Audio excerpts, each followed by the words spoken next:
नमस्कार दोस्तों, simplifying engineering education में आपका स्वागत है। स्टे होम, बी सेफ, घर पर रहें, सुरक्षित रहें। आज की इस विषम दौर में स्वयं भी सुरक्षित रहें और राष्ट्र को भी सुरक्षित रखें। दोस्तों, आज का लेक्चर शुरू करने से पहले मैं 2 लाइनें शेयर करना चाहूँगा। क्या खूब लिखा है किसी ने, बख्श देता है खुदा इन्हें जिनकी किस्मत ख़राब होती है। बख्श देता है खुदा उन्हें जिनकी किस्मत ख़राब होती है, वो हरगिज़ नहीं बख्शे जाते जिनकी नीयत ख़राब होती है। तो दोस्तों, हमेशा सच का साथ दें। इसी के साथ आज का हमारा जो लेक्चर है वो जनरेशन ऑफ एसएसबी वेव। अब हम सिंगल साइड बैंड वेव को जनरेट करने के लिए मॉड्यूलेटर सर्किट्स का अध्ययन करेंगे। पिछले लेक्चर में हमने double side band suppressed carrier wave को जनरेट करने का मेथड पढ़ा था। दोस्तों, जब आपको एएम मॉड्यूलेशन का जब हमने अध्ययन किया था, उस समय हमने एएम वेव के बाद डीएसबीएससी वेव और उसके बाद एसएसबी वेव का अध्ययन किया था, जिसमें हमने एएम वेव के अंदर जो 2 प्रकार की समस्याएं थी कि डबल एएम वेव में कि उसके अंदर पावर की वेस्टेज बहुत ज़्यादा होती थी, क्योंकि जो भी सिग्नल मॉड्यूलेटेड सिग्नल होता था, उस मॉड्यूलेटेड सिग्नल में जिस पोर्शन में हमारी इन्फॉर्मेशन होती थी, यानी कि side bands, upper side band और lower side band, 2 side bands होते हैं।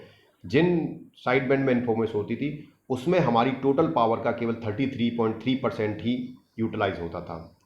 बाकी 67.7% पावर हमारी उस कैरियर सिग्नल को ट्रांसमिट करने में वेस्ट हो जाती थी। इसीलिए हम कहते थे कि AM wave wastage of power है, जिसे हमने पावर की समस्या को हमने double side band suppress carrier का जब अध्ययन किया तो उसमें हमने दूर किया कि हमने मॉड्यूलेशन के समय तो कैरियर सिग्नल को यूज़ किया, लेकिन ट्रांसमिट करने से पहले उस कैरियर सिग्नल को सप्रेस्ड कर दिया, जिसकी वजह से जो पावर 67% वेस्ट हो रही थी वो अब पावर हमारी सेव हो गई। तो एक समस्या हमने एएम वेव की डीएसबीएससी वेव के अंदर सॉल्व कर ली थी। लेकिन एएम के अंदर एक और समस्या होती थी कि उसमें it's a wastage of bandwidth. उसमें बैंडविड्थ की भी बहुत ज़्यादा ज़रूरत होती थी। उसकी बैंडविड्थ जब हम निकालते थे तो 2W के आसपास बैंडविड्थ आती थी, यानी जो आपके मॉड्यूलेटिंग सिग्नल है उसका जो हाईएस्ट फ्रीक्वेंसी कंपोनेंट है उससे दोगुनी बैंडविड्थ की हमें आवश्यकता होती थी उस सिग्नल को ट्रांसमिट करने के लिए। तो उसको हमने दूर किया था single side band suppressed carrier में। तो when one side band of DSBSC wave is suppressed then we obtain SSB wave. तो हमने पढ़ा था कि डीएसबीएससी वेव में हम क्या करते हैं कि दोनों साइड बैंड को ट्रांसमिट ना करके हम केवल एक साइड बैंड को ट्रांसमिट करते हैं, जिससे एक साइड बैंड में जो बैंडविड्थ है बाकी दूसरे साइड बैंड की बैंडविड्थ हम बचा लेते हैं। वो हम ऐसा इसलिए करते हैं क्योंकि अगर आप देखें उस समय हमने डिस्कस किया था कि दोनों साइड बैंड एक दूसरे का मिरर इमेज होते हैं। अगर आप देखें तो साइड बैंड हमें कैसे मिलते थे कि अगर इसका जो फ्रीक्वेंसी कंपोनेंट या हम जो इसका स्पेक्ट्रम बनाएं तो हमें इस तरह से साइड बैंड मिलते थे, जिसमें एक लोअर साइड बैंड होता था, एक अपर साइड बैंड होता था। तो इसमें देखें तो जो दोनों साइड बैंड हमें ट्राइंगल दिख रहे हैं, 2 ट्राइंगल, दोनों ट्राइंगल एक दूसरे के मिरर इमेज हैं। अगर उसे मिरर के सामने रख दें तो दूसरी शेप ऑटोमेटिकली हमें दिख जाएगी। इसका मतलब यह है कि दोनों में इंफॉर्मेशन सेम है, केवल अंतर यह है कि इंफॉर्मेशन की जो अगर एक इंक्रीजिंग में है तो एक डिक्रीजिंग में है, लेकिन जो इंक्रीजिंग और डिक्रीजिंग जो भी स्लोप जा रहा है आपका, उसका जो इक्वेशन है वो सेम है, यानी शेप दोनों सेम है, केवल हमें मिरर इमेज है। तो इसका मतलब ये है कि अगर इंफॉर्मेशन दोनों की सेम है तो मैं एक साइड बैंड को ट्रांसमिट कर दूं तो उस एक साइड बैंड से दूसरी इमेज हम ऑटोमेटिकली पता कर सकते हैं। जैसे आप मिरर के सामने खड़े होते हैं तो आपकी लेफ्ट साइड वाला पोर्शन आपको मिरर में राइट में दिखाई देता है, राइट वाला पोर्शन आपको लेफ्ट में दिखाई देता है। इसी तरह से इस ट्राइंगल में भी जब हम इस ट्राइंगल को देखेंगे तो इस ट्राइंगल को अगर आप मिरर के सामने रख देंगे तो दूसरी साइड में मिरर में ये आपको ऐसे दिखाई देगा। तो this is the mirror image. तो इसका मतलब यह है कि हम फिर अननेसेसरी दोनों बैंड को क्यों ट्रांसमिट करें जब एक बैंड से ही हम दूसरा बैंड प्राप्त कर सकते हैं। तो इस एसएसबी के अंदर हम वही टेक्निक यूज करते हैं कि हम डबल साइड बैंड वेव से एक बैंड को सप्रेस्ड कर देते हैं। या तो अपर साइड बैंड को आप सप्रेस कर दीजिए या लोअर साइड बैंड को सप्रेस कर दीजिए। तो इसकी वजह से हम इसमें बैंडविड्थ बचा लेते हैं। Only half the bandwidth is required compare to DSB wave. तो डीएसबी वेव के लिए जितनी बैंडविड्थ की हमें आवश्यकता होती थी उसकी आधी बैंडविड्थ हमें केवल इसमें चाहिए। यानी कि अगर मान लो हम 20 किलो हर्ट्ज पर ट्रांसमिट कर रहे हैं तो हमें केवल एसएसबी के अंदर 10 किलो हर्ट्ज की आवश्यकता होगी। तो ये हो गया डीएसबी वेव का कि why we are using SSB wave in place after the SSB wave. अब आप देखें तो एसएसबी वेव जनरेट करने के लिए हमारे पास तीन मेथड होते हैं। पहला मेथड है फिल्टर मेथड, जिसे हम फ्रीक्वेंसी डिस्क्रिमिनेटर मेथड भी बोलते हैं, यानी फिल्टर मेथड और फ्रीक्वेंसी डिस्क्रिमिनेटर मेथड। दूसरा जो मेथड होता है that is called phase shift method, और तीसरा मेथड वीवर्स मेथड। तीन मेथड की हेल्प से हम एसएसबी वेव जनरेट कर सकते हैं। तो आइए हम सबसे पहले फिल्टर मेथड को अध्ययन करते हैं। फिल्टर मेथड बहुत सिंपल मेथड है। जैसे इसमें हम क्या करते हैं, सबसे पहले डीएसबी वेव जनरेट करते हैं। तो डीएसबी वेव जनरेट करने के लिए आप ऑलरेडी पहले अभी मेथड्स हम पढ़ चुके हैं। डीएसबी वेव को जनरेट करने के लिए हम उसी मेथड से पहले डीएसबी वेव जनरेट कर लेंगे और इस डीएसबी वेव जनरेटर के सामने एक बैंड पास फिल्टर लगा देते हैं। ये बैंड पास फिल्टर इस तरह का होता है कि ये केवल एक बैंड को पास करता है, दूसरे बैंड को ये रिजेक्ट कर देता है। अगर आपने इसे बनाया कि लोअर साइड बैंड को पास करे तो केवल लोअर साइड बैंड को पास करेगा। अगर आपने इस तरह से डिजाइन किया है कि अपर साइड बैंड को पास करे तो ये केवल अपर साइड बैंड को पास करेगा। तो ये केवल एक बैंड को पास करता है और इसके साथ साथ ये कैरियर को भी सप्रेस कर देता है। तो यहाँ पर हम सिंपल कंस्ट्रक्शन है कि आप डीएसबी वेव का जो मॉड्यूलेटर था उसके आगे हम एक बैंड पास फिल्टर लगा दें तो इसमें इनपुट डीएसबी वेव जाती है और इससे जो आउटपुट मिलता है वो एसएसबी वेव मिलती है। तो इसमें से एक बैंड को हम रिजेक्ट कर देते हैं।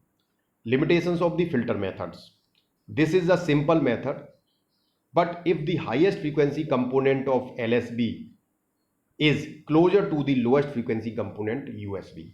हमारे पास दो साइड बैंड है, लोअर साइड बैंड और अपर साइड बैंड। अगर आप देखें तो हमने लोअर साइड बैंड और अपर साइड बैंड को ऐसे बनाया था, ये तो ये जो है ये यूएसबी है और ये है एलएसबी।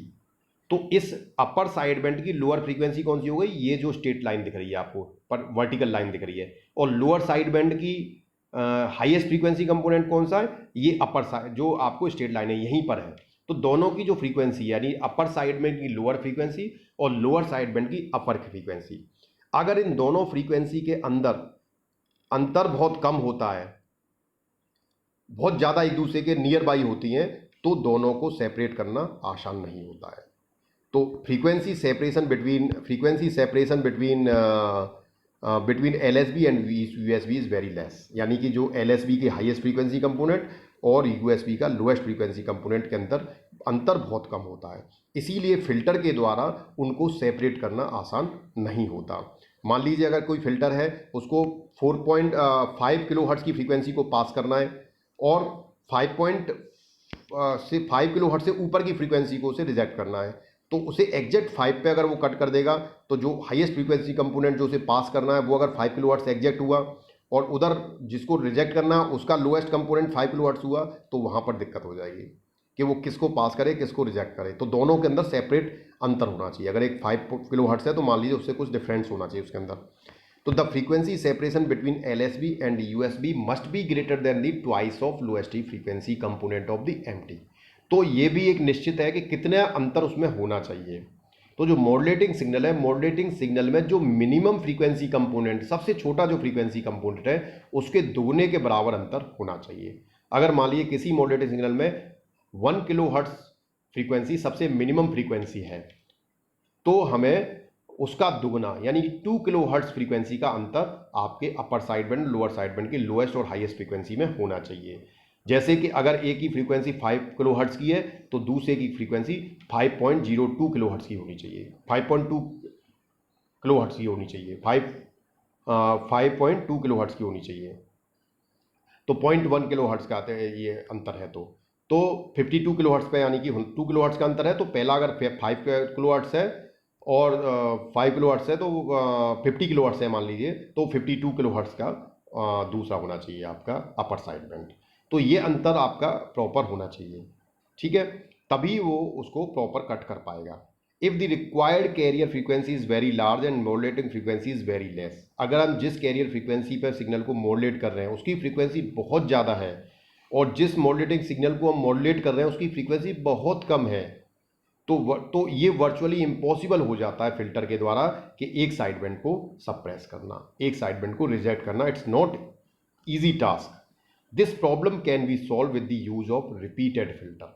तो हम इस समस्या का समाधान रिपीटेड फिल्टर यूज करके करते हैं। रिपीटेड फिल्टर में हम क्या करते हैं कि एक फिल्टर सर्किट के बाद हम दूसरा फिल्टर यूज करते हैं। तो हमने पहले बैलेंस मॉड्यूलेटर यूज करके एमटी और सीटी सिग्नल इसको इनपुट दिया, इससे हमें डीएसबी एससी वेव मिल गई प्रोडक्ट मॉड्यूलेटर से।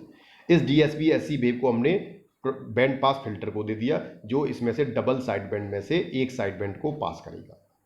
फिर इस एक साइड बैंड वाले सिग्नल को हमने फिर दोबारा से बैलेंस मॉड्यूलेटर में दिया और इसमें कैरियर सिग्नल दिया, दोबारा से इसे मॉड्यूलेट किया और यहाँ पर जो सिग्नल आया उसे फिर दोबारा से हमने बैंड पास फिल्टर को दिया। तो यहाँ से हमें जो आउटपुट मिलेगा वो हमारे पास सिंगल साइड बैंड होगा।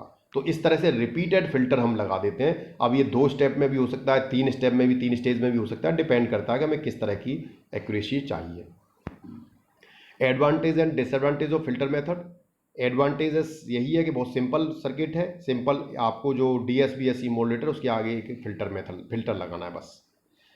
One side band and carrier component are also suppressed by band pass filter. तो बैंड पास फिल्टर से एक फायदा होता है कि कैरियर को सप्रेस करने के लिए आप बैंड पास फिल्टर दोनों काम करता है, कैरियर को भी सप्रेस करता है और एक साइड बैंड को भी सप्रेस करता है। डिसएडवांटेज क्या है? वही कि एक तो रिपीटेड फिल्टर हमें यूज करने पड़ रहे हैं। रिपीटेड फिल्टर क्यों यूज करने पड़े हैं? क्योंकि लोअर साइड बैंड की अपर फ्रीक्वेंसी और अपर साइड बैंड की लोअर फ्रीक्वेंसी के अंदर अंतर बहुत कम है। अगर अंतर बहुत कम होता है तो वहाँ पर उसे सेपरेट करना आसान नहीं होता, तो वहाँ पर रिपीटेड फिल्टर लगा देते हैं। Cut off should be sharp, hence zero attenuation in pass band and full attenuation in stop band. यानी जो कट ऑफ है फिल्टर का वो शार्प होना चाहिए। यानी कि हम ये कहते हैं कि अगर आपका सिग्नल है तो ये अगर मेरे पास पास बैंड है तो इस पास बैंड पे जाके यहाँ पर जब सिग्नल जाएगा तो अगर यहाँ सिग्नल मिल रहा है आपको तो यहाँ से सिग्नल एकदम से पास बैंड से स्टॉप बैंड में चला जाए। यानी कि आपका जो एटीन्यूएशन है वो पहले तो एटीन्यूएशन 0 है और फिर एटीन्यूएशन एकदम से हाई हो जाता है या इनफाइनाइट हो जाता है, जिसकी वजह से सिग्नल पूरी तरह से स्टॉप हो जाता है। लेकिन एक्चुअली प्रैक्टिकली वो शेप ऐसी ना हो कि हमें कुछ इस तरह से मिलती है जो एकदम से शार्प कट नहीं होता, वो उसमें कुछ स्लोप होता है। तो इतना शार्प बैंड पास फिल्टर की हमें आवश्यकता होती है। For getting sharp cut off Q factor must be large. अब शार्प कट ऑफ लाने के लिए हमें क्यू फैक्टर को भी बढ़ाना पड़ता है। इसकी वजह से ये सिग्नल जो आपका मॉड्यूलेटर है वो एक तो बल्की हो जाता है, भारी हो जाता है और साइज इसका बढ़ जाता है, जिसकी वजह से क्योंकि शार्प कट ऑफ फिल्टर हमें चाहिए तो उसकी वजह से इसकी कॉस्ट भी बहुत ज़्यादा बढ़ जाती है। So this is the main drawbacks of the filter methods. Thanks for watching the